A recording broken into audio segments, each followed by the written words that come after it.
stop I had boarded at. In front of us, I noticed a more normal bus, the bus I was supposed to board. The lights were on, with a few passengers. It was waiting at the stop. I spoke slightly louder than the rumble of the engine. "Excuse me, can I get off? I'm on the wrong bus." No answer as we slowly passed the correct bus. I could see the passengers inside all staring ahead. My gaze followed theirs, meeting at an ambulance, parked just slightly in front. A small group of paramedics knelt down in the beam of the bus's headlights, surrounding a body on the floor. I couldn't make out the body's face, as it was just out of sight, although one leg looked twisted.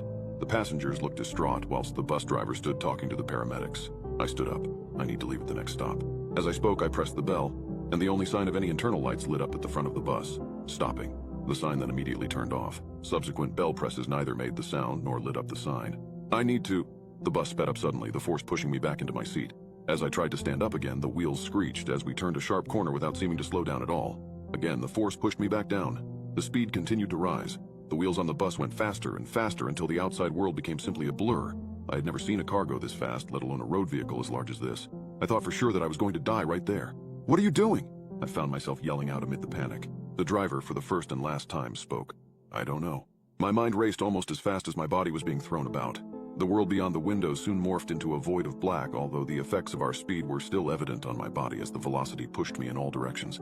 It felt as though we had somehow gotten even faster, although this may have been the darkness forbidding my eyes of any reference for our true speed. We came to a sudden stop as I fell forward.